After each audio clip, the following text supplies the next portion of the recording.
Hi, everyone. I'm Scarlet Fu, an anchor at Bloomberg Television. Welcome to Race, Money, and Wall Street, a Bloomberg Equality virtual briefing.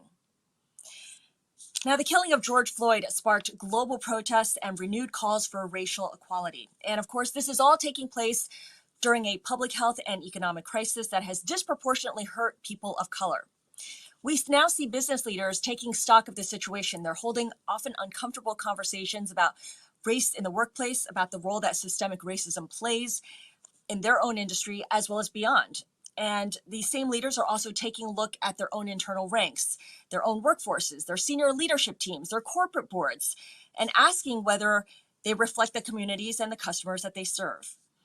Banking and financial services fuels the US economy. We know that. But historically, this industry has often been, unkind to Black people and other people of color. So today, we'll be speaking with veterans in the banking and finance world to hear their experiences, both personal and professional. We also want to explore possible solutions to make these industries more inclusive from the entry level to the C-suite and more accountable. First, though, I do want to thank our sponsor, TPG, for its role in making this virtual briefing possible. Anilu Vazquez-Ubarri, TPG partner and Chief Human Resources Officer, will be joining us later in this program. She will be discussing strategies for fostering an equitable, diverse, and inclusive environment. And she'll also be taking your questions. Now, to submit a question, type it into a Q&A box below the slide window, and you'll want to click Submit. Please include your first name as well as the city that you're at so we can give you a shout out if we do select the question. And some other housekeeping matters. If you're having trouble with audio or video quality, don't fret, just try refreshing your browser. And of course, be sure to engage with us on Twitter. Use the hashtag Bloomberg Equality. All right, let's now get started. I'm thrilled to welcome Dick Parsons. He is best known as the former chairman of Time Warner and Citigroup, and he is currently a senior advisor at Providence Equity Group, which is a private equity firm.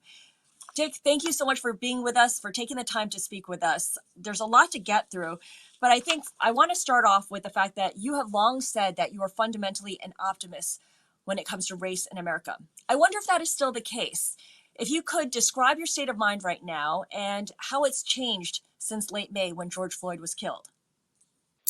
Well, Scarlett, I am still an optimist, long-term optimist, but a frustrated one. Because my state of mind right now is that while we have made progress, and some people would even say a lot of progress over the 50 plus years I've been really sort of cognizant of the issues, we haven't made as much progress as we need to. You and I chatted earlier, and I mentioned to you that I was around when the Kerner Report was issued in 1969. Excuse me. It was not 1969. I apologize. In 1969, and the Kerner Commission was put together by LBJ to sort of examine the underlying causes of the riots that we had in Detroit and Philadelphia and in the Black communities in New York and Newark, and their conclusion was that that the unrest and the anger and that burst forth in these riots was really a result of racial discrimination in our country, and as it manifested itself in housing, in poor schooling, in poor police procedures, in unjust application of the laws, etc. That report could have been written 3 weeks after the George Floyd murder. I mean, those fundamental causes that generate the awareness and the frustration and the anger with injustice, social injustice based on race are still here. So while we've made progress, I mean, I also mentioned to you that people like me, I wouldn't have made it to where I got to in that 50 year ago, 1969 scenario. The world has changed, but it hasn't changed fast enough, and we need to accelerate the sort of elimination of these structural racial imbalances and this injustice from our system. There's certainly a need for urgency right now, and you've made that really clear.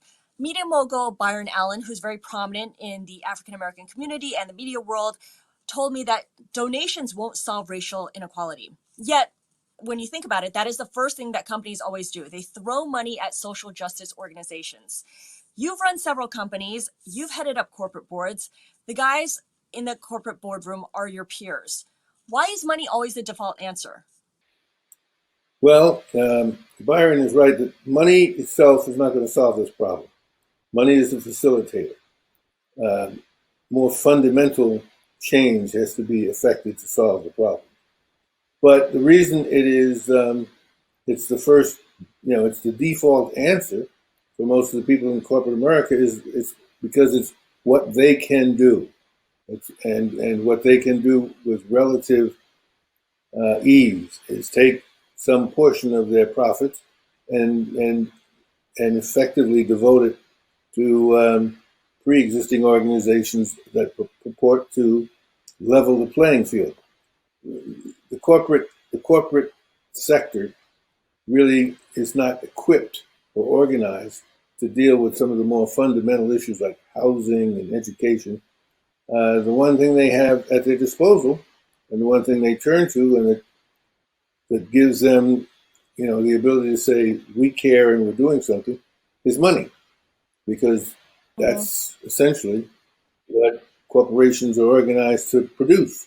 At the end of the day, they produce products, of course, but that translates into money, which is how you grow value for your shareholders. I want to go back a bit to your own history because you headed up the hiring committee at Patterson Belknap in the 1970s before you became a managing partner at that law firm. You led companies in the early 2000s as well. Did you institute quotas unofficially or officially to increase diversity?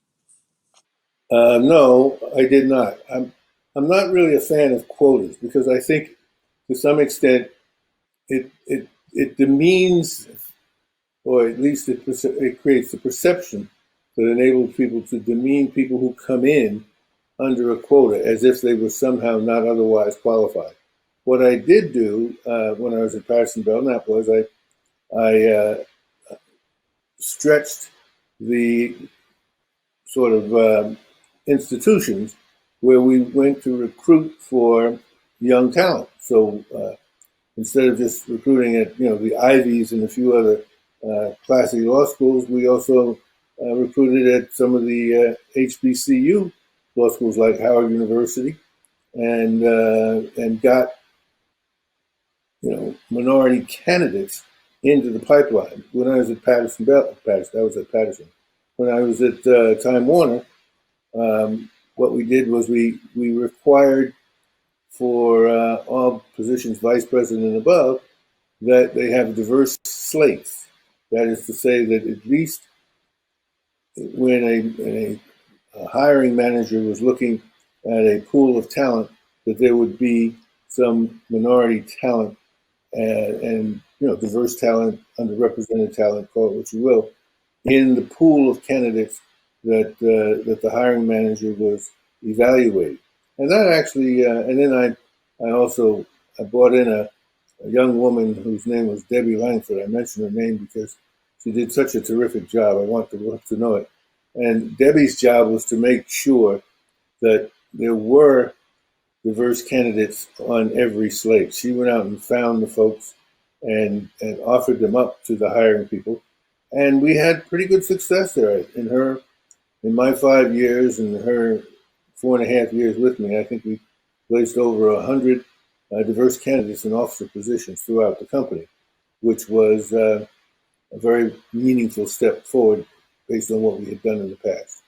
When I introduced you earlier, Mr. Parsons, I mentioned that you ran some of the world's biggest companies, most well-known companies. I know that whenever I look up your name, it always says Dick Parsons, comma, one of the most powerful African Americans in Wall Street history. Did it feel that way at the time? It didn't. That's a tough question to answer. The reality was the pool of African American CEOs, particularly in financial world, where I was chairman of the city, not CEO, was so small that just by virtue of being there, you were, people could put any label on one of the most powerful, etc. But to me, it felt like a job, and and part of my definition of my role was to do what I could to make sure that the complexion of the companies that I was involved in reflected, or more accurately reflected, the broader community that we existed in and served. So no, I didn't take on board the notion of being powerful. I just focused on my institution and tried to put it in better shape. So when you look back at your own career and everything you've accomplished, I wonder how much of your own success do you chalk up to skill versus luck? What would you say is the single most important driver that's responsible for your success? Well, a very wise man once told me that success in life was 10% what you know, 10% who you know, and 80% luck. Um, I'm not sure he was wrong. A lot of my good fortune was as a result of things that were out of my control. So I'll call that luck. I mean, having been brought up in a family where, you know, the word that I always think back on when people say what accounted for your success was expectations. I was expected to you know do well and to progress, not only by my parents but my grandparents, aunts and uncles. I mean, that was the expectation that Richard, you're going to go to school, you're going to do well, and you're going to be somebody someday. And so I kind of just went along with that in my early years. And then I had the good fortune, frankly, of falling in with a man named Nelson Rockefeller, who almost sort of adopted me and helped me in my career. And that early mentorship was, a key factor in my development. And I've been lucky in many ways. At the same time, when I talk to young people about how you succeed in this life, you can't. No one can control luck, but what you can control is A, believe in yourself, B, develop a skill that really adds value, and C, outwork the other guy. So I worked hard, and hard work, perspiration, as they say, and a little luck will get you a long way. So I hear what you're saying. You want to control what you can, but a lot of things are out of people's control and out of their hands. And one thing that bothers me, and I see this in, say, higher education, is colleges say they want to increase their diversity.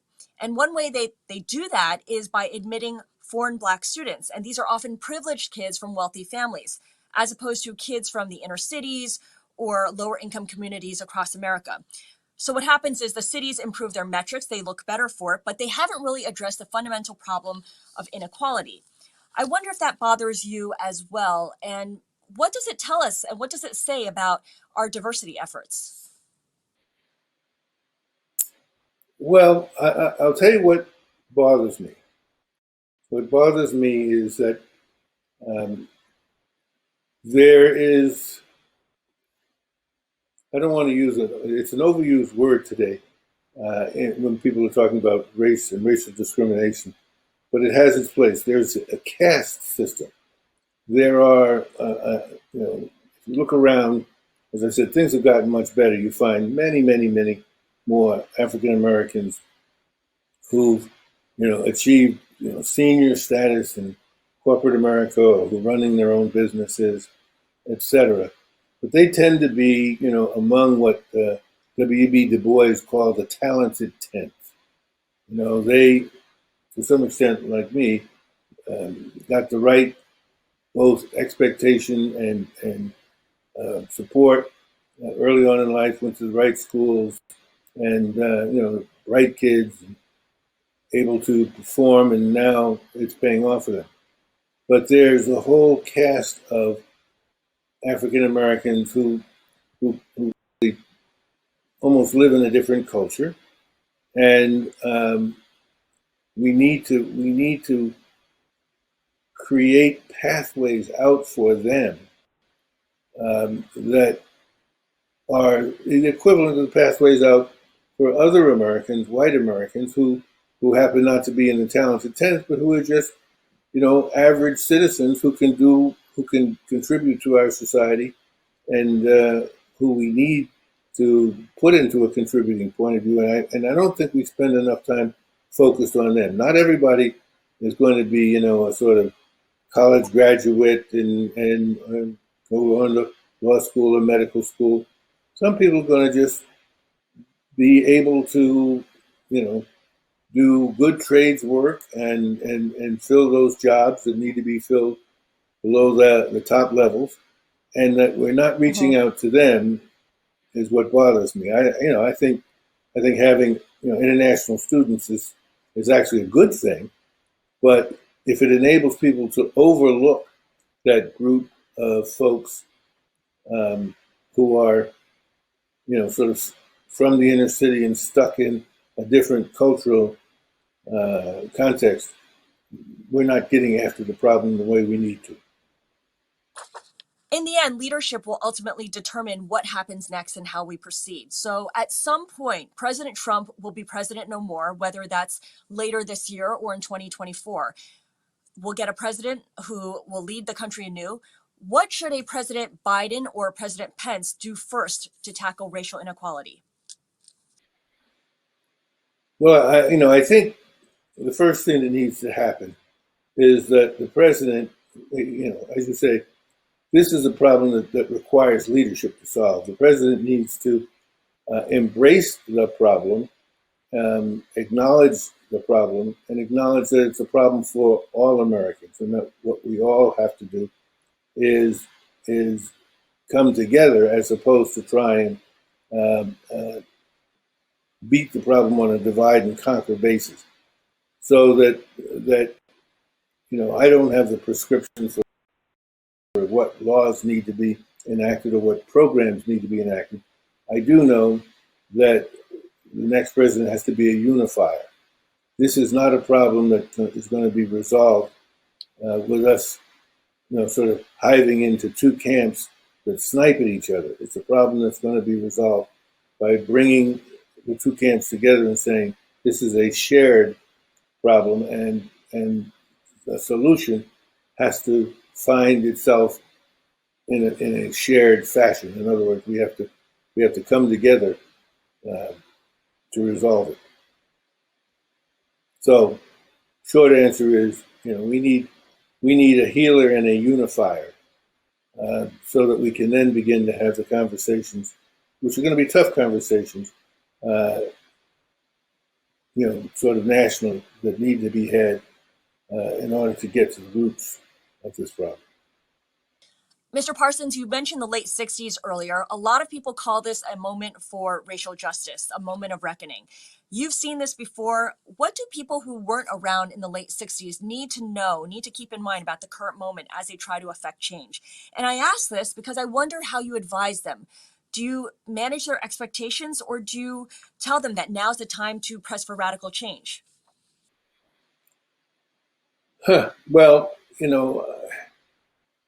another tough question. In a sense, we're at a moment where people's perception of how much progress has been made and how much still needs to be made is clearer. People are sensing that some of the things we thought were behind us aren't, and we need to change those fundamentals, or we'll be at this place again in another 50 years. Radical change for radical change's sake, though, isn't necessarily the answer. I think the answer finds itself in understanding the nature of the problem and then making the changes necessary to deal with that. Now, it could end up being radical. It could end up being not as radical as some people think.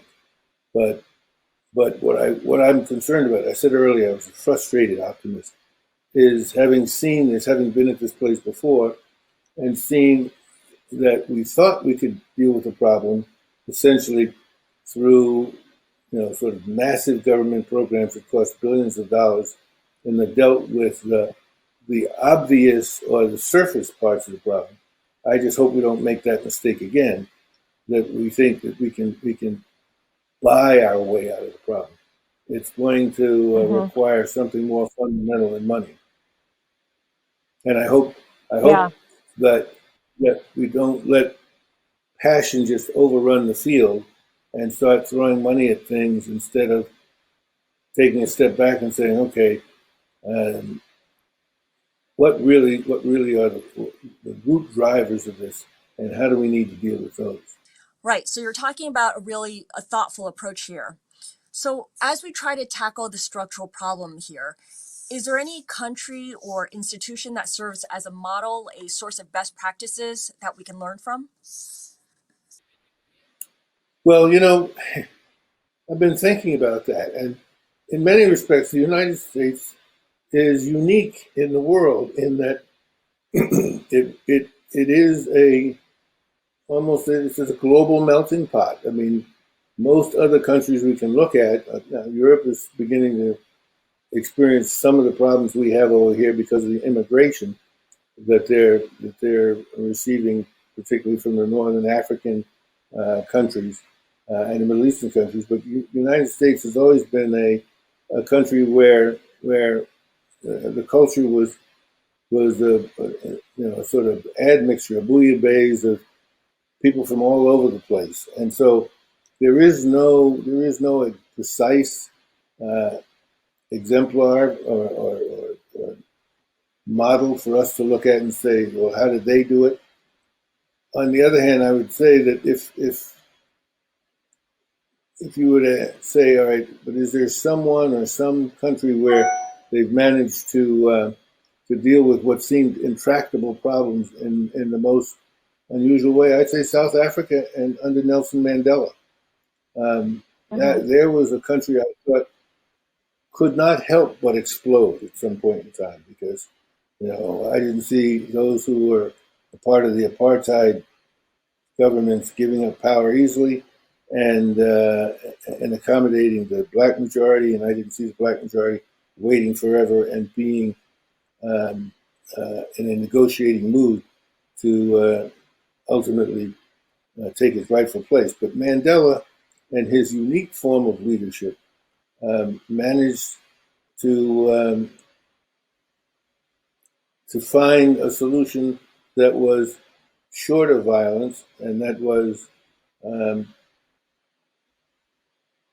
ended up in the complete, sort of overhaul of the, destruction of or elimination of apartheid and overhaul of their form of government, that of governance at least, that was remarkable. And I think it was in large measure, now the clerk, by the way, who was, I think at the time the president, gets some credit here, but it was in large part due to Mandela's unique style and form of leadership and who the man was. And that kind of leadership can cause transformational change. And that, to some extent, I think we almost need that here. All right, that does it for our conversation. Dick Parsons, thank you so much for joining us, for sharing your thoughts, for your time. We really, really appreciate it. I want to hand things over now to my colleague, Sonali Basak. Sonali? Thank you to Scarlet Fu. And with me, we have Carla Harris, the Vice Chairman and Senior Advisor at Morgan Stanley. Carla, thank you for joining us. I do want to start with the fact that we've had daily protests for more than 2 months in New York City and want to hear what you're hearing from your corporate clients and the people around you about how that's manifesting in the workplace. I think that, and first of all, thank you very much for having me, Sonali. And I will tell you that I think the continued protest has continued to underscore in people's minds that this time is different. We certainly have seen protests before, but I think the conversations around the protests every day has continued to sort of fill in the gaps, if you will, and create a more fulsome narrative in corporate environments that things need to change and that the predominant population in the workforce today quickly becomes becoming millennials. And I do believe that they have as table stakes different things than those of us who are boomers or Xers had when we were looking for places to work and the kinds of environments that we wanted to be in. So I do think that the daily protests have really, I should say, solidified in people's minds that they need to change the culture. It needs to be different. Things will not be the That's an same. important point. That's an important point about the younger generation. What does corporate America have to lose by not catering to that generation? You know, we've heard from a lot of people so far that have said people might just go off and form their own companies instead. Well, I will tell you, every employer, Sonali, wants to be considered the employer of choice. And if you are going to attract the best and the brightest, you need to have an environment that they see as inclusive, an environment that they see is diverse, an environment where the people who are selling them into coming into the organization, that this is the place that you want to be. So I don't think it's a case that people will just go off and start their own businesses naturally. There's still going to be people who would like to work in some of the large corporations, some of the global leaders that we have today, but they're going to have to be the kind of environments where they want to be. What are some of the best examples of corporate citizenship here? I'm sorry?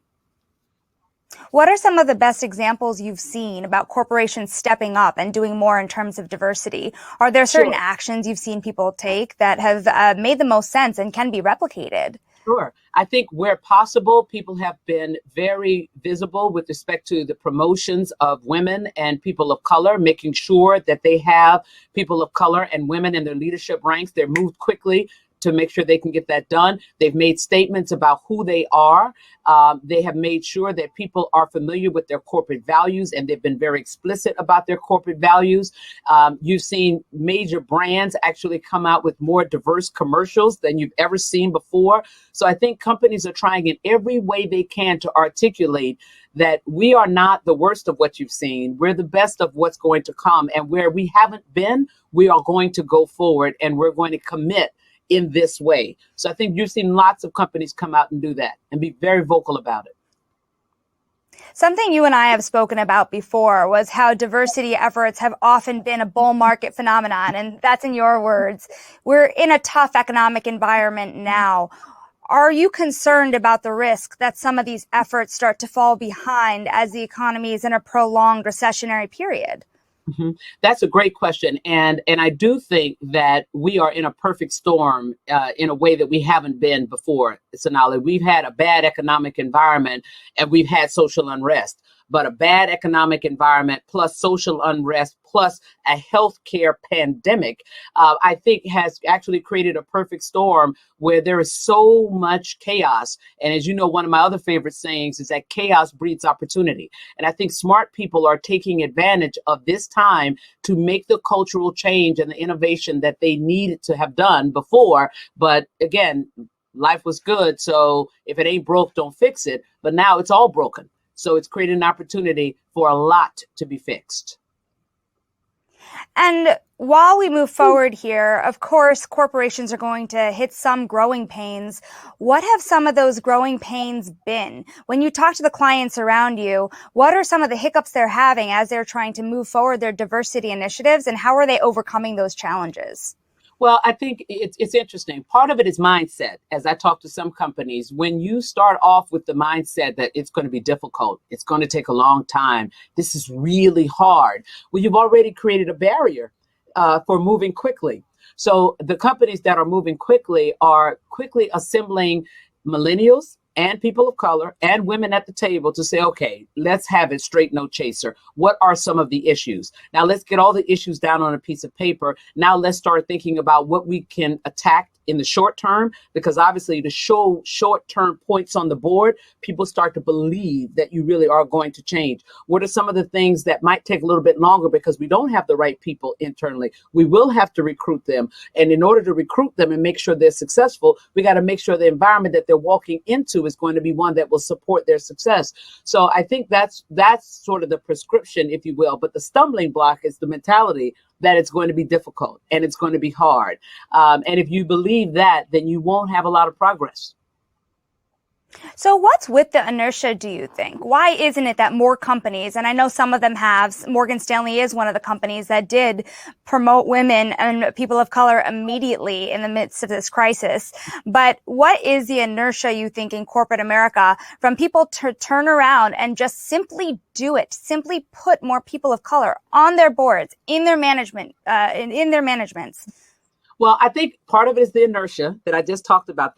Part of the inertia, to use your word, is the thinking that it's going to be so hard. But part of it is that people don't like to be seen as reactive, right? But I'm saying, don't worry about how you're being seen at this point. You know it needs to be done. Let's get it done. And there are lots of folks of color, and there are lots of women that are out there. So as I've often said also, supply is not the problem. Get your trusted partners, whether they're your executive recruiting partners, whether they're your university and college partners, whether it's your own network. And it's not difficult to come up with a short list of people that you might want to consider for your board. It's not difficult to think about who are the great people out there in technology, who are the great people out there in operations, who are the great bankers that are out there, the great marketing folks. It's not that difficult to come up with a short list. And most organizations need 3, 4, half a dozen in the short run. And then you can start to be more intentional about how you build your pipeline over time so that you have the muscle of making sure that you always have a diverse slate of candidates for whatever you're looking for in your organization. Let's take another note on pipeline there. So you came to Wall Street through SEO, Sponsors for Educational Opportunities. We'll be hearing from the president of that later on today. But also, you were a Harvard grad, so you did come from an Ivy League background. When Wall Street in particular, or when large corporations are looking to their next pipeline, do they need to be widening the net away from the traditional Ivy League school? How do they get to a broader swath of the population to make sure that it's more representative of the future? Yes. If there's no other word that I want you to remember from this interview, the word is intentionality, right? And if you want to make sure that you have a broad view of all the talent that's out there, you need to be intentional about where you recruit. And one of the things that we did as a firm that I'm really proud of is back in the early 90s, we too, like every Wall Street firm, used to go to just the Ivy League schools. But that was our first outreach in 1992 when we went to some of the historically Black colleges, and we went to 5. We went to Morehouse, we went to Spelman, we went to Howard, we went to Hampton, and we went to Florida A&M University as a start. And then you saw organizations like SEO start to reach out to the historically Black colleges. And then we also started to reach out to the University of Miami's, the University of Arizona's. So all you have to do is to do your research and say, where's there a large population of folks of color? Am I looking for Hispanic populations, African American populations? Am I looking for Asian populations, American Indians? The data is out there. And then you have to get in the way of the traffic. Then you have to make an investment on those campuses. They need to get to know you in order for their best and their brightest to think that you're a great place for them to work. And that's the prescription. Do companies need to start earlier than college to recruit? Yes. Well, I'll tell you that with respect to financial services, the earlier the better. And one of the things that we did very early on is we, again, started to go to look at colleges for candidates that were in their junior year. Then we started looking in the sophomore year. Then we created a freshman program. Then we also had a high school program where we were actually looking at kids in high school, and we created opportunities for them so that we could see the talent as early as possible. When you haven't grown up in an environment where financial services is a natural topic at the dinner table, as it was not for me, then organizations like SEO, for example, make all the difference, or colleges reaching out just to talk to you, to get to know who you are and what you might be interested in. And then having those colleges communicate that to corporations. So when the corporations come down, you can say, oh yeah, there's Sonali, and I know she has an interest in math. Or there's Carla, and she's really good analytically, even though she's an English major. You might want to talk to her. That's how those marriages happen. That's how those pipelines start to get filled early. So I'm a fan, yes, ma'am, of the earlier the better. So another thing you do a lot of is make sure that people who are raising money, people who are allocating money, people who are looking to start businesses are able to get what they need to do so. Can you explain to us what the business opportunity here is for a more diverse workforce? Yes. Oh, huge opportunity, because I believe that the key to innovation is having a diverse workforce. And my business thesis goes like this, Sonali, that if you want innovation, you need a lot of ideas in the room, because innovation is born from ideas. If you need a lot of ideas in the room, you need a lot of perspectives in the room, because ideas are born from perspectives. If you need a lot of perspectives in the room, you need a lot of experiences in the room, because perspectives are born from experiences. And if you need a lot of experiences in the room, you better start with a lot of different people in the room, because experiences are born from people. So the business imperative is, if you want to innovate, have your next generation product go to market without any gaps in the market, you need to have diverse voices at the table as you're making those decisions about the product, who it will serve, and how you will enter the market. If you don't have that diverse thinking, then you're likely to have a gap in your go-to-market strategy, which could impair your brand franchise. So it's been about 2 months again, wrapping back around since the protests have started in New York. Morgan Stanley has made a number of initiatives to make sure that your workforce is more diverse as well. What are some of the changes being made around you? What are some of the conversations being had right now so that we can look to the future? Yeah, I'll tell you, the conversation that I hear most from people, junior and senior, is, will this last? People are ecstatic and happy about the change. They're not angry that, oh, it took so long. You're not hearing a lot of that. You're hearing, will this last? So my challenge to you, Sonali, and to your organization is to come back and do this story 12 months from now and have the question front and center: what has changed? How is it different? How do you feel when you walk in today versus how you felt when you walked in January of 2020? That will be the true test, because I think people are cautiously optimistic that this is different. And I do believe that it is, but I think the proof will be in the pudding. That's the conversation that's happening now. People are cautiously optimistic and hopeful. I will absolutely take you up on that challenge. And before I leave you, I do have one more question for you, because it is one that comes up for us a lot. What are things that white allies in the workplace can do to also move this forward and make sure that they are creating a more diverse workforce? Love that question, and thank you for it. I've been saying to allies, here's your prescription: listen, act, repeat. It's just that simple. Now is the time to let people know that you don't have all the answers, but you are certainly listening.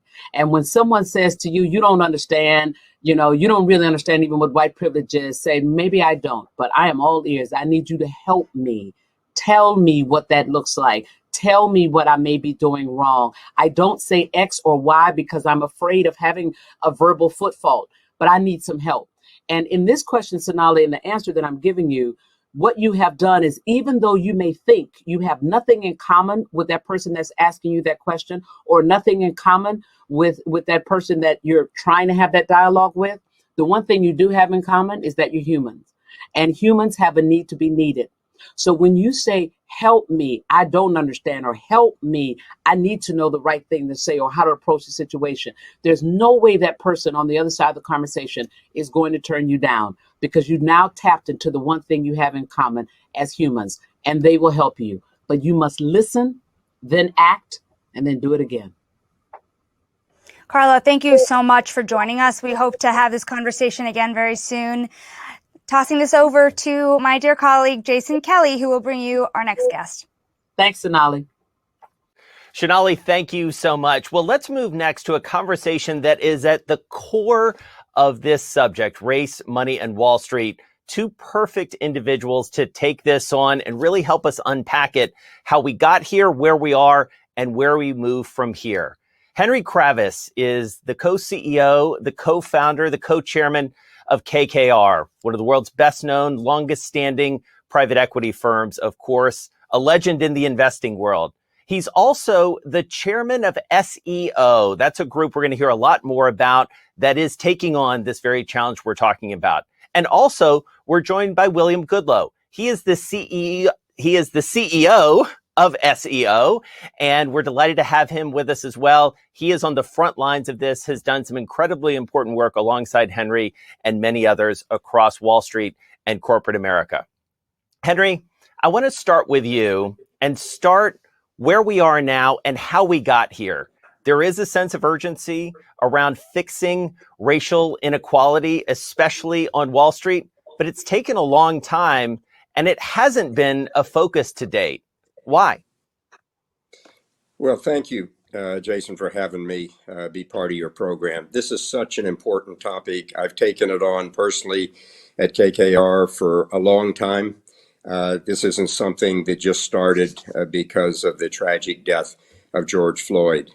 Let me say that we're behind. Wall Street's behind. The C-suite is behind. We've all been slow in recognizing the problem and doing something about it.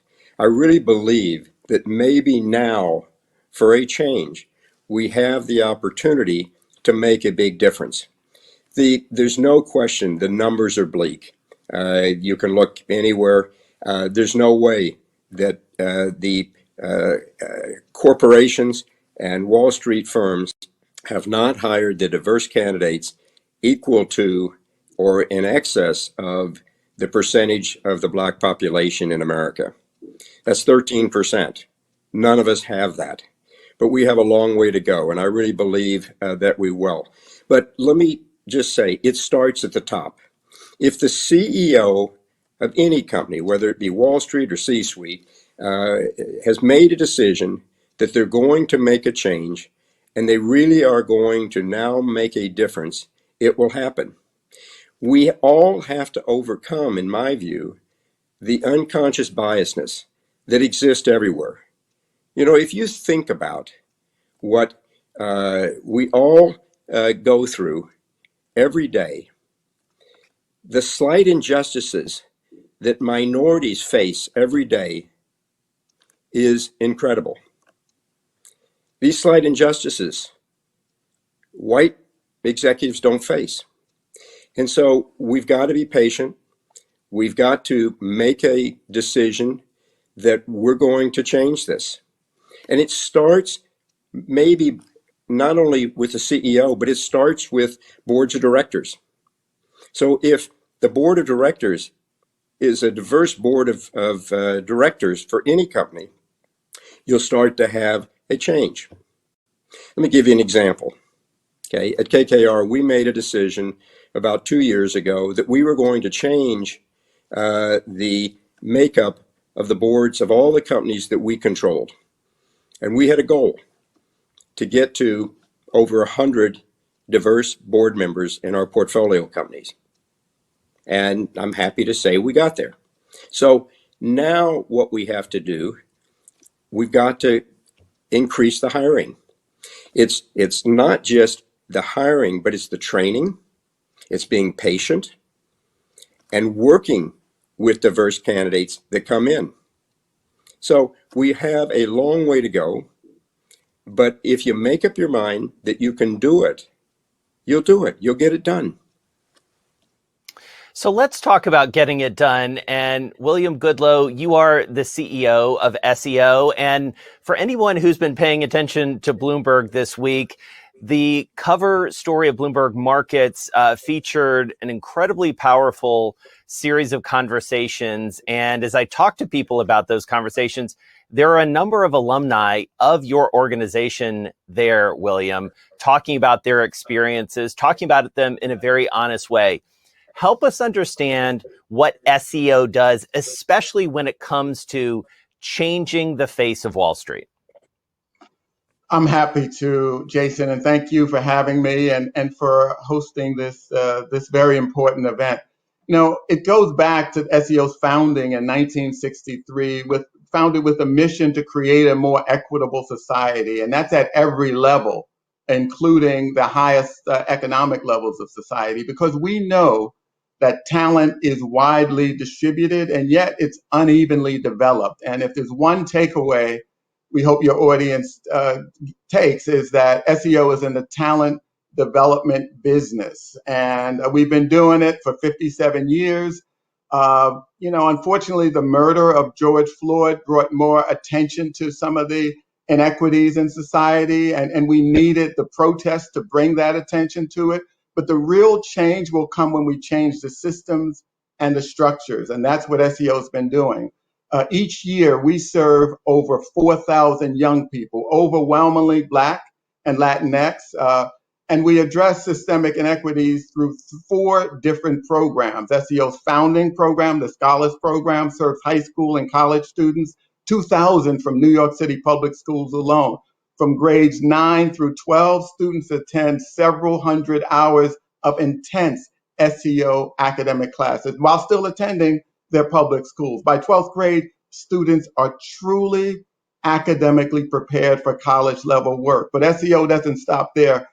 We provide comprehensive support for students throughout college, and 90% earn a college degree versus 20% for similar students from low income backgrounds nationally.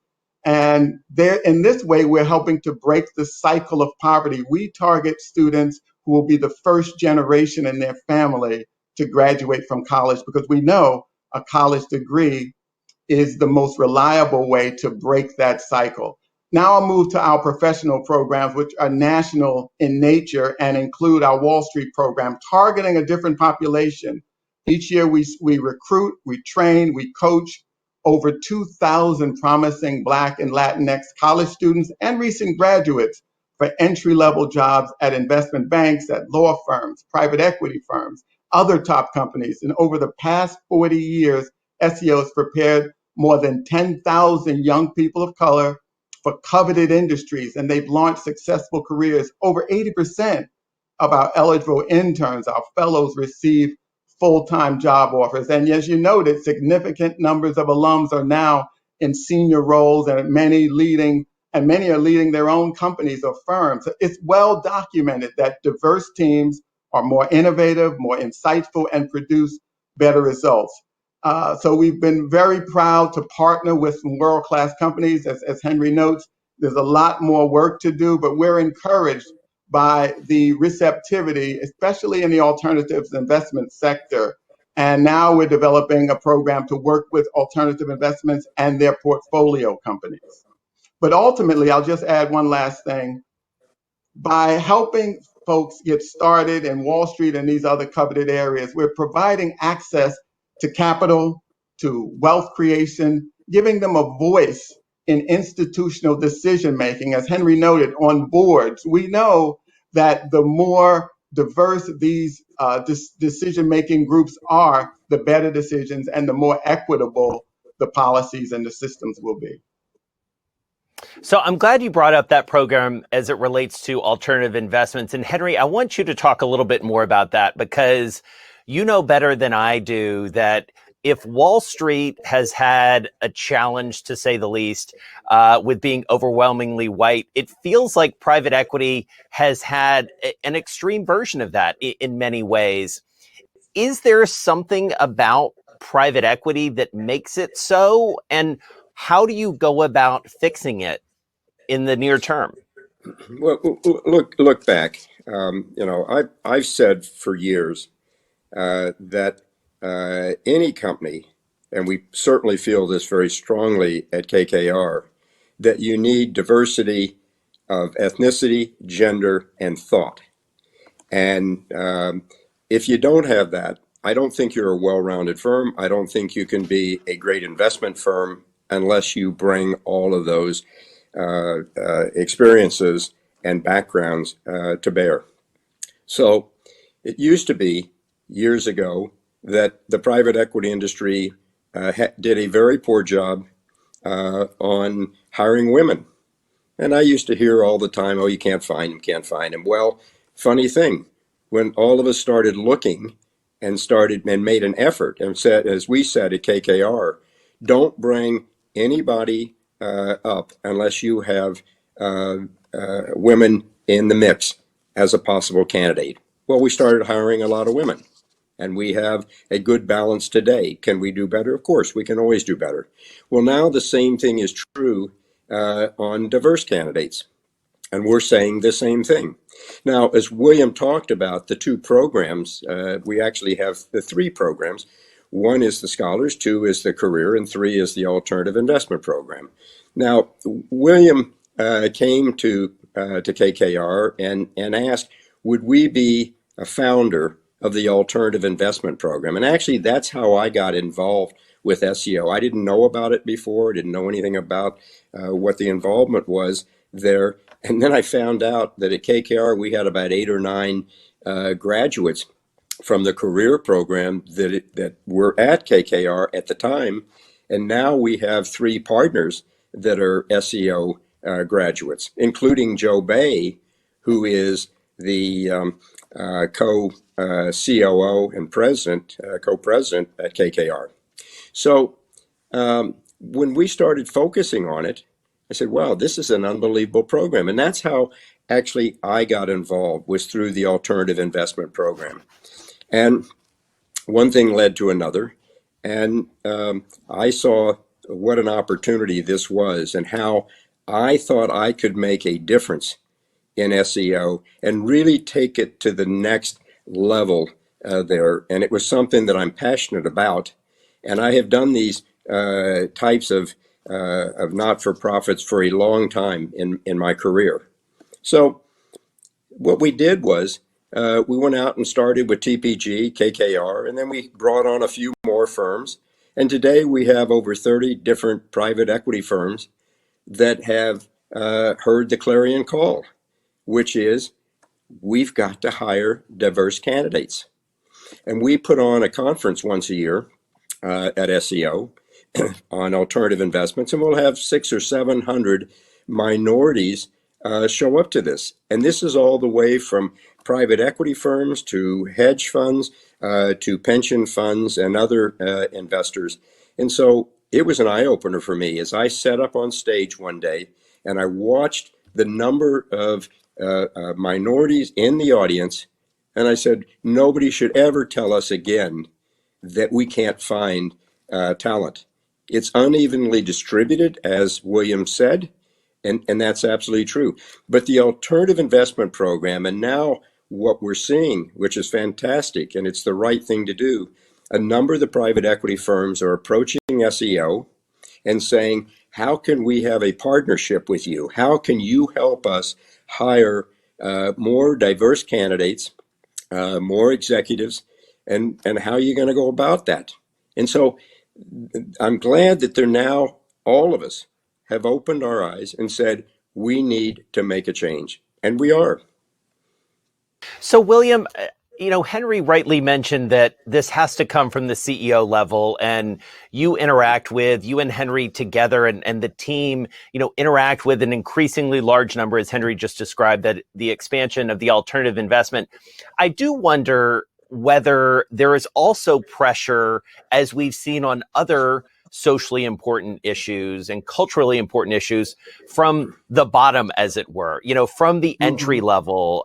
It feels like, I dare say, not to be too cliched about this, as a 46-year-old like white Gen Xer, that millennials are driving this conversation in many ways and are demanding a certain amount of principle and a certain set of values from the firms that they go to work for. Are you seeing that as you talk, especially across Wall Street?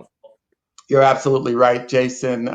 CEOs and others have shared directly with me that their millennial, younger team members are actually quite vocal about wanting to know, what are we doing at our firm to promote diversity, to promote opportunity, particularly among Black professionals.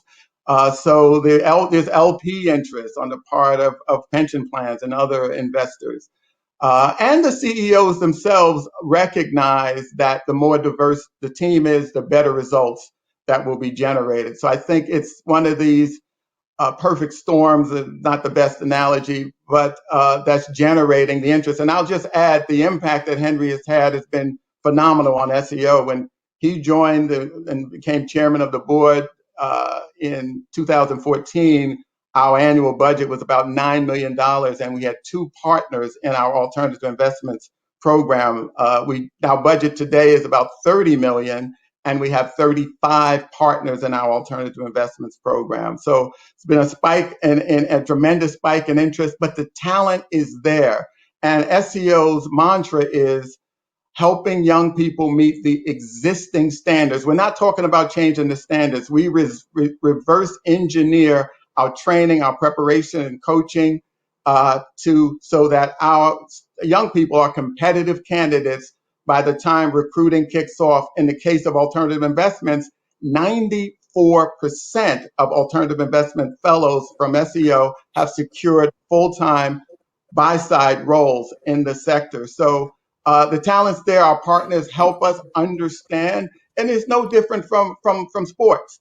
We know what you have to do to be successful in the NBA or Major League Baseball. How many people are willing to do it? How many people are willing to put in the time? How many people have the passion?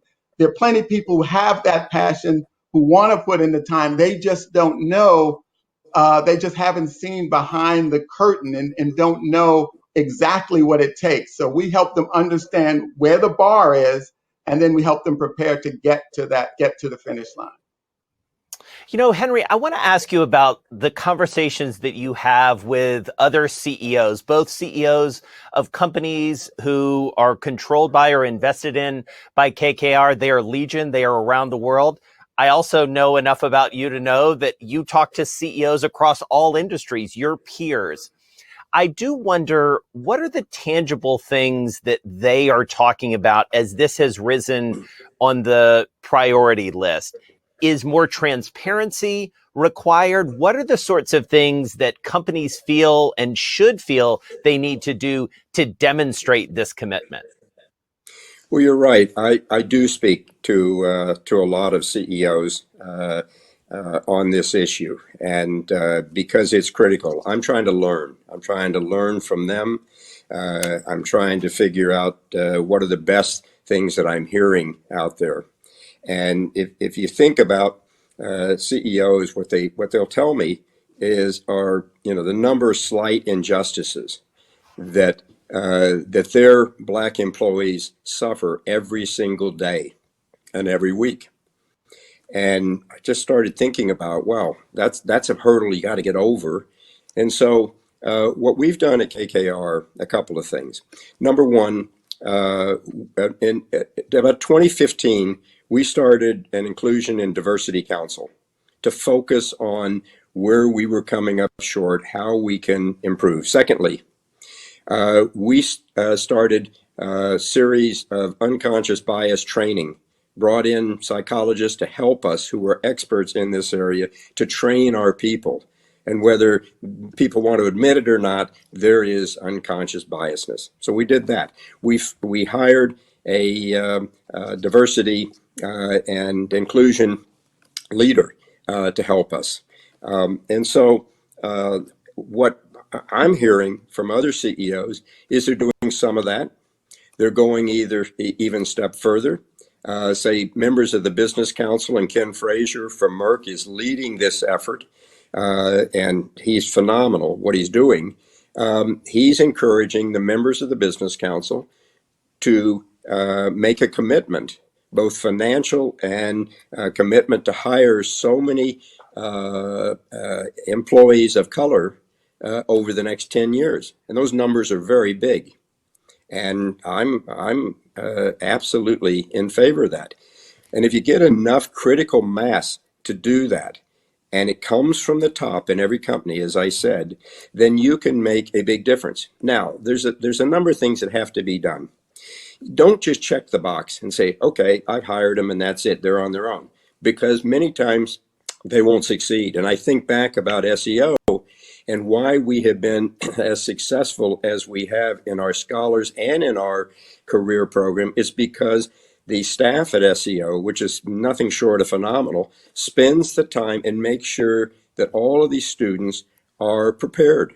And if they have issues, they have a place to go. They have an anchor to the wind. And that's critical in all of this. We have to do exactly the same thing in a corporate environment. You can't just hire and say, well, they're going to be fine. Everybody is all the same. Look, we're not all the same. We all come from different backgrounds. Some of us have a little more experience than others, and so you have to assume that we're all going to be different. And so it's important to train. So the training is the important part, because if you're going to be successful with this, it's not the hiring. That's important. That's a start. But I like to say when KKR makes an investment, I'll say, don't congratulate us when we make an investment. Any fool can do that. Just pay enough, you'll have an investment. Congratulate us when we've done something and we've really created value. Well, it's exactly the same concept in a corporation. You have to make sure that anybody you hire, I don't care whether they're black, they're Latinx, or they're white, that they're successful. So you've got to have training programs in order to build retention. You have to have critical mass. And that's also what executives are telling me. And you have to be patient. This is not going to happen overnight. I know we'd all like to have it happen overnight. The reality is it's going to take time. We've all been so far behind, and it's going to take a number of years, and it may take a generation before we get this right. And a lot of it, honestly, starts with education. And this is really where SEO comes in. If you start with an educated pool of talent that companies can pick from, you're going to have more success. It's amazing when you think about the number of black students or black people that have a bachelor's degree. It's only gone up 11% from 2000 to 2019. That's 29% of all blacks hold a bachelor's degree. Now, versus whites that come out of college, 25 to 29 years old, same units, it's increased from 34% to 45%. And so it really starts with education. So that's Right. where a role like KKR makes a big difference. Not KKR, like SEO. Right. I want to end by asking each of you basically the same question as we think about race and Wall Street at this moment. Should Wall Street firms, private equity, hedge funds, big banks, should they be setting public targets around diversity? Is that the sort of thing that needs to, whether it comes to boards, whether it comes to hiring, do we need a little bit more, ultimately, accountability on something like this? Henry, I'll start with you. Well, look, I'm not a big believer in setting public targets, but I am a big believer in showing results. And there are lots of ways to come at showing the results that we all need to have. So, as I say, you can make a big difference at the board level. You can make a big difference in hiring the top level, mid-level, and at the entry level. And that's what we're doing at KKR, for example. And we're working with SEO to provide that funnel of students to come in for summer internships and then leading to hopefully full-time jobs. So you have to have pay equality. Companies have to do that. That's very important for everybody. And you have to have critical mass. Critical mass will draw other people of color. So I don't think you necessarily have to set public targets, but you have to set targets internally and say, this is what we're going to do, and this is the highest priority that we have. Because we're not going to be a well-rounded firm if we don't do that. So, William, absent public targets, how does Wall Street remain accountable from your perspective? You're talking to these guys all the time. How do you ensure that we don't get through the summer of 2020 and this issue falls further and further, maybe it's slowly down the priority list? How do you ensure that? And that's a danger, Jason. We've got to maintain the momentum, and we've got to set targets. How public they are is debatable, but we know that what's measured gets done. I mean, if you don't measure it, if you don't set goals, if you can connect people's compensation or bonuses to these goals, there's less of a chance that they'll be attained. And as Henry notes, it starts at the top. Whether they're public is less important than setting those targets, constantly measuring. I'll give you an example. When people say we can't find them, at SEO, we get 5,000 applications per year in our career program. That's the summer internship program that leads to full-time jobs. This year, we vet the candidates. 1,700 were fully vetted by SEO. Of that 1,700, we ended up our partners interview and selected 428 for internship. So that's another 1,200 that were fully vetted by SEO, GPAs well above 3.0, who are ready to work, have been trained and coached. So the talent is there. There's more of a demand issue, not a supply issue at this point. And Henry, last question to you. Are you feeling, you and I have talked a lot over the years about stakeholders, and I know you and you and your partner, George Roberts, think a lot about this. When it comes to stakeholders, is there also pressure coming from institutional investors? Are they asking about this more? And ultimately, will that have an effect on the sense of urgency for private equity firms? Jason, absolutely. Stakeholders are critical in the momentum that we have going right now. I know when we appear before pension funds, whether they be public pension funds or other pension funds, they always ask, what are you doing about ESG issues? What are you doing about diversity?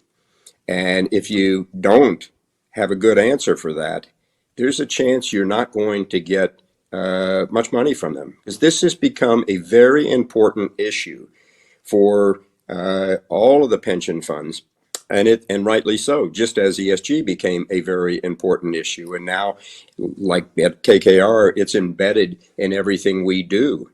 And so diversity is going to be embedded in everything we do as well. So the answer is yes. They'll start looking and say, okay, what are you doing about hiring? What are you doing about retaining? What are you doing in your companies, in your private equity portfolio of companies, to make sure that Black-owned businesses are treated fairly and are given equal, if not a priority, to provide goods and services to larger companies? They're looking at that, and they should there. And so the more pressure they put on all of us, the better it is, in my view, because it's going to keep us all focused on what needs to be done. Not that we at KKR need that kind of pressure to stay focused. We're going to stay focused anyway, but I think it's a good message that's coming from them. So, William, I will give you the last word. What's the best piece of advice you give to a private equity manager, especially anyone across Wall Street? What's the one thing they can do immediately to help be a part of the solution? I think look for partnerships. For too long, people will look to their friends, their contacts, their colleagues to fill roles as they become available. And if they want to fill it with a Black or a Latinx or a woman, they go with what's available, the pool that's available to them. And it may be 5 or 6 people, and then they hire the best among those who are available.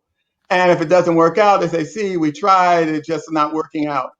But with organizations, an SEO, or there may even be others that do things similar in different industries or to target different populations, who cast a much wider net and can work to prepare that talent to be ready to contribute from day one to meet the existing standards. That's a more efficient way to go about diversifying your workforce and improving your bottom line.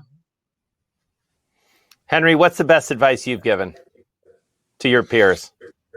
Well, what I say to them is confront the issue. Be willing to speak about it, talk about the tough topic, and be open about it. For example, what we're doing at KKR, we have a series now that we talk about called KKR Conversations, and I've been leading a number of those by having conversations for all of the people at KKR, for our LPs, any of them limited partners that want to hear it, for our executives at our companies, for our board members, et cetera, to get interviews with people like a Ray McGuire or Ken Frazier or others. And so this is important. You've got to face it. You've got to talk about the important issue that we're facing today, and don't put it under the rug. If you're going to put it under the rug, we're never going to solve the problem. Well, my thanks to both of you. Henry Kravis, co-founder, co-chairman, co-CEO of KKR, also the chairman of SEO. My thanks as well to William Goodloe. He is the CEO of SEO. Gentlemen, thank you so much. I'm going to hand it over now to my colleague, Patrick Garrigan. Great. Thanks so much, Jason. We are delighted to welcome you to our Sponsor Spotlight, office hours with TPG partner and Chief Human Resources Officer, Anilu Vazquez-Ubarri. Anilu has been working with other TPG executives, as well as portfolio companies, on strategies to foster an equitable, diverse, and inclusive environment. She's going to share some of those strategies here shortly. After, she'll take your questions. To submit a question, simply enter it into the Q&A box and click Submit. Remember to include your first name and your city so we can give you a shout out if we use your question. With that, I will turn it over to Anilu. Thanks, Patrick. It's great to be here and listen to this conversation. We're going to close it out by sharing with you a framework that hopefully can help all of us in financial services continue to move forward in this journey to make all of our organizations better by being more diverse and inclusive. We're going to do that in a conversation by sharing with you a framework that has three concepts. We're going to talk about stages, we're going to talk about principles, and importantly, we're going to talk about action. So next slide, please. So what are the stages? We are talking about finding out where you as an organization are currently, where your leaders are importantly on this journey. And if you are someone leading or volunteering to lead these efforts, it's important to also assess where you are. Where's your mindset? Where's your knowledge base? Where's your level of support?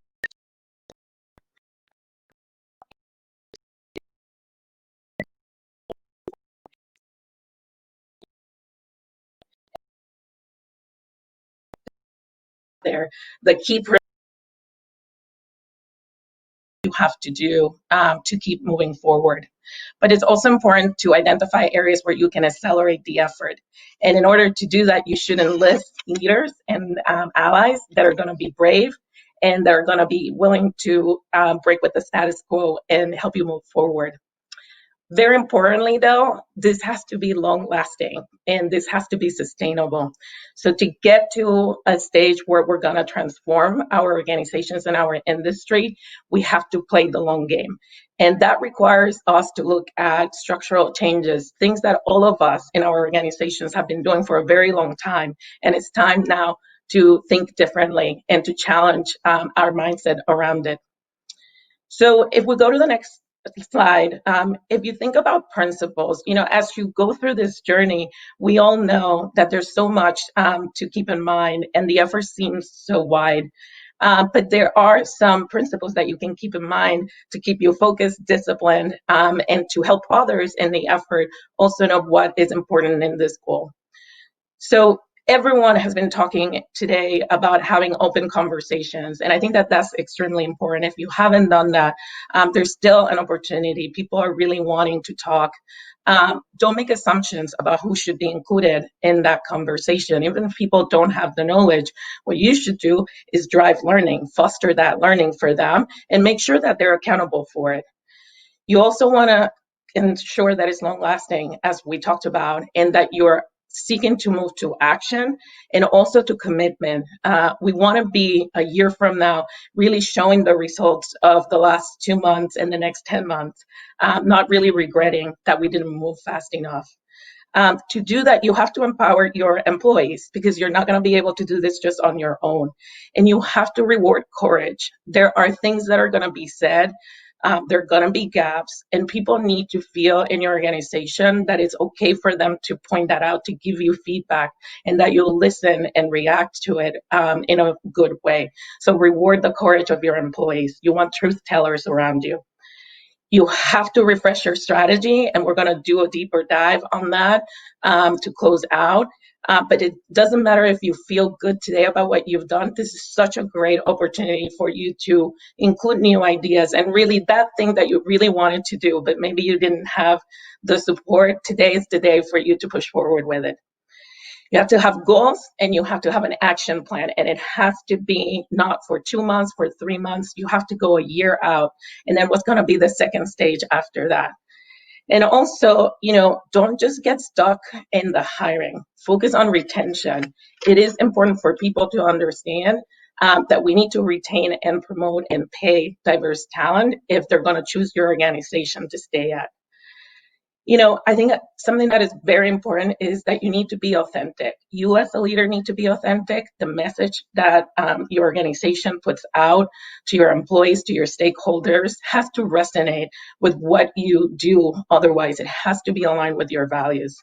And this is one where you want to reinvent the wheel. It doesn't need to sound like another corporation's message. It should sound like you.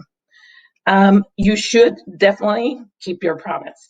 Whatever you say on this topic, whatever you commit to, please ensure that you find a way to get it done.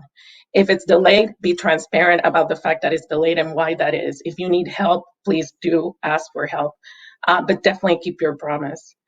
And then lastly, I would say, evaluate your brand, listen to your brand, ask for feedback constantly with all of the best intentions. Sometimes things don't work out the way that you wanted them to have resonated. And what's important is to understand that, pick up, and try again. So with those principles in mind, let's talk a little bit about the actions that we can all take. And so in the next slide, if you think about actions, some of these will be not only for today, but for the future. In the next slide, you have actions about knowing and sharing your stats. It's been said in the conversation today many times, you need to know where you stand and where you want to go. You need to understand how you're making that progress. What about your processes today is hindering your progress? And equally, what are the groups that are really accelerating their progress? You want to study those areas that really have managed to move forward, and you want to replicate those efforts. It might be about the leadership. It might be about the processes that they're following. But you want to understand where you stand, and you have to be kept accountable for it. So you have to share it. It's like going on a diet. You have to tell someone you're on it so that you keep to it. You need to importantly evaluate the governance structure. As I mentioned, this is not an effort that is going to be accomplished by just one person or a few. So you have to establish who at the top is ultimately going to hold the whole organization accountable, but also you have to develop structures throughout the organization. It's local politics. It has to feel day to day to every member of your organization that diversity, equity, and inclusion is important and that they're going to be measured against it. It's also important to reinvigorate employees. This is a journey that particularly for your diverse employees will be very personal and very hard at times. Quite frankly, it's been very hard for all of us. When you think about the events of the last 2 months and in the middle of a pandemic, we all have to be realistic that there's a lot of mental energy that has gone into this effort and that people are experiencing it in a very personal manner. So make sure that you're touching base with people personally, but that you're also encouraging them and motivating them and celebrating the wins along the way. You have to review your network. It was talked about in the SEO discussion. We are a partner at TPG of SEO, and it's really important that you know who you're keeping company with. And if your networks are not diverse, it's going to be very hard for you to change your internal network. So partner with organizations that deliver results. Importantly, review your search firm partnerships. If you have been partnering with people that don't seem to have diverse networks themselves and they're the ones recruiting talent for you, you're never going to make progress. So have a conversation with them and maybe you can help them and they can help you. This is very tied to the next point. Review your sourcing, review your slates. Are you having and presenting diverse slates? And importantly, are you presenting diverse panels of interviewers? It's not only important to have diverse candidates, you have to have diverse point of views in the people that are making the decisions about who we hire. So it's the who and the how as well.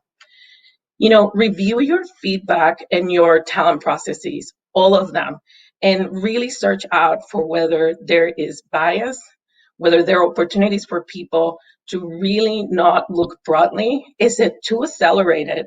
You need to slow things down sometimes so that people can have a wide consideration. But it's important to do that at every point, hiring, promotions. Who gets opportunities for visibility? Who gets to talk on panels on behalf of your organization? You have to think about all of that, who you invite to your organization to speak to your employees. So just make sure that you're doing that along the way. And very importantly, review your comp. That's the last part of the talent process, and it usually doesn't get addressed. It's very important that you're being holistic. Assign sponsors and advocates. Don't let leaders in your organization be able to take a pass. If you decide that they're leaders, they need to lead in all aspects of the strategy of your company that are important. And if you've decided that this is important, then they need to be a part of it. You also should identify what gaps they have in leading and develop training that can make them better. It is possible to get better in this topic if you identify what people need and deliver that to them. And that's an important point that I want to take a pause on. I would say one of the most important things is to develop greater managers. Greater managers are good for diverse employees. They're good for everyone. And you cannot have an inclusive environment where everyone can thrive if your managers are not excellent and are not being held accountable to retain everyone that works for them and make sure that everyone can thrive. So focus on your managers throughout everything that you do. Also, consider your ecosystem. All of us have been very focused internally in what we need to do, and that's important. We need to, put our house in order before we go and tell others what to do. But it's very important for you to consider your superpowers. Where's your influence? For us at TPG, for example, we have really partnered with our portfolio companies, with our investors, and really shared what we're doing, learned from them as well, and also facilitated things that we believe in. We, in 2018, embarked on diversifying our boards, and we importantly made that part of our investment team's review process. We told them what the goal was to diversify our boards. We have extended that to sexual orientation, gender, race, and ethnicity. And we have made it an important part of how we evaluate them in their job. And then lastly, I would say, as you consider your ecosystem, also think about what you can contribute to the community in selecting organizations that more broadly can influence change for this to be really a holistic societal change that we can all be proud of. So with that, I'm happy to take your questions. I'll turn it to Patrick to help us go through that. Great. Thanks so much, Anilu. And thank you again for your presentation and for joining us for these office hours. The first question we have is one from Eliza in California, which is one that I think, as we know, this is very much a journey. So I'm very curious to hear your thoughts on this. Do you have suggestions on ways to stay motivated in pioneering this change when, again, the results are often very long-term? So whether that is changing recruiting practices to hire more diverse junior level hires and then grooming them into senior leadership roles, what does that journey look like and how are you staying motivated during that? Yeah, Patrick, you know that this is a very near and dear question to me because when the events of the last 2 months happened, the first thing that I was worried about was how are we going to ensure this time that this is long-lasting, sustainable, and noticeable change? So, Eliza, I'm in California too, so I hear you. I would say a couple of things. One, get a body. If you're leading this effort, make sure that you talk to other peer firms, that you create a network externally where you can safely share what's been difficult, what you're proud of, get ideas, and simply sometimes just vent about the fact that this is hard work and it may take longer than any of us have patience for. But I also said, celebrate the small wins, have stages of where you're going to check your milestones. I think that setting up quarterly check-ins, not only with your teams, but with leaders in the organization to revisit. This is a space where discipline actually accounts for a lot of the winnings. If you stay the course and you kind of sprint when you have an opportunity and accelerate, you will see results. And the most important thing is to try very hard not to take a step back. Don't get disappointed if not everything works out the right way, but study why it didn't. Be strategic, but be scrappy and go for it. I love that. This next question is actually more directly related to that issue of discipline. And Deb from New York asked specifically around TPG and your work. How have you changed TPG's hiring and promotion practices since you arrived? And then how did you set those benchmarks for success? Yeah, I followed our framework, quite frankly. We have been reviewing the basics, the foundation. So I can tell you, for example, that one of the things that was very important when I first got to the firm was to make sure that we understood our data at all levels and what was influencing our gains. We had some gains over the years in all of the diversity categories, but we wanted to make sure that it was at senior leadership levels too, not just at the entry level. So we mapped out all of our data, and about 2 weeks ago, actually for the first time, we shared all of our stats internally. We have been sharing this with our partners, with our diversity committee, but we were very transparent and we enlisted the whole firm to help. So from a recruiting perspective, we told people we're going to sit down with each group and we're going to tell you where you stand. When we start searches, we're going to construct a diverse slate for your particular group, the areas that you need more help with. We're going to help you. We're also in the journey to redo all of our sourcing. So as I said, we partner with SEO, but we're looking at organizations all across, and we have already partnered with a number of them. And we're very importantly also talking to people. If you are part of a hiring search, whether you're the hiring manager or if you're an interviewer, you have to speak up if the slate is not diverse at every stage. That's great. And from the outset, I mentioned this idea that it's not just been the work that you've been doing within TPG, but also your portfolio firms. And I think much has been made about how diversity and inclusion is essential to the bottom line. But going deeper than that, Brett asks, aside from the consequentialist reason for the bottom line value of D&I, what moral arguments have you found to be most effective to motivate companies? Yeah, I think that this question, I think it's both. It shouldn't be an either or. I agree. I think that for us, it is part of our values. And while I agree that, financial services, private equity, TPG, we can do so much better. But what we have found is that our employees really want to work in a diverse environment. They want to be included. They want to be accepted. It's not just the diverse employees where this is important to. It's really everyone. And so the dialogue with our portfolio companies is for the companies that are already there. We want to be an enabler and a facilitator. So we, facilitated a town hall with them to go through what we have done, what we think can work, and also to strategize with ideas. Our portfolio is very different. So what may work in one place may not for the other. So we're being very hands-on with our portfolio. I also talked about, everyone should examine their superpowers, right? We are an investing firm. So we last year partnered with Harlem Capital.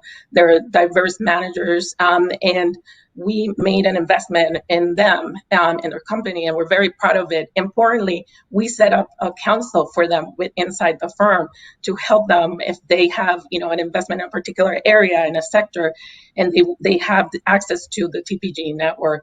So putting our actions behind how we change not only TPG, but more broadly, the capital allocation in this industry, I think is particularly important. That's great. And so we're just about out of time, but I wanted to ask one final question before we go, and that is this issue of multi-generational workforces. So Patrick from Columbus asks, how can diversity and equity and issues of inclusion be promoted by employees at lower levels when a company's leadership may not necessarily prioritize those values? So I hate to put that big question as our last moment, but in summary, any thoughts on kind of that bottom-up approach? Yeah, I think it's a great question, and that will be the case in some organizations, and we shouldn't let that organization off the hook, right? So I think it's a combination, as I said, of strategy and scrappiness. So look for the leaders above you that will be receptive, even if they have not been engaged. This is why I said don't make assumptions. Sometimes people haven't been engaged because they haven't been asked. So if you have a mentor, if you have someone that you work with that you think would be receptive, go and talk to them, tell them about your ideas, and ask them if they would be willing to partner with you and have a conversation. This is a game where you have to kind of work it through different parts of the organization. And sometimes people are going to say no. And so you should move on to the next person. But if you're finding a lot of no's, maybe you want to work somewhere else. That's an interesting thing to leave us. And so looks like that's all the time that we have for today. Anilu, I'm so grateful for your time. And thank you very much for sharing your expertise today. Thank you so much, Patrick. This was a great conversation. Appreciate Bloomberg putting this together. Absolutely. We're grateful to have you. Thank you. Well, thank you so much for joining us for Race, Money, and Wall Street, our Bloomberg Equality Virtual Briefing. We hope you enjoyed these conversations and found them useful. Your feedback is incredibly important to us. So at the end, you'll find a survey pop up on your screen. Thanks again to our speakers and moderators. We also, of course, want to thank TPG for supporting today's event.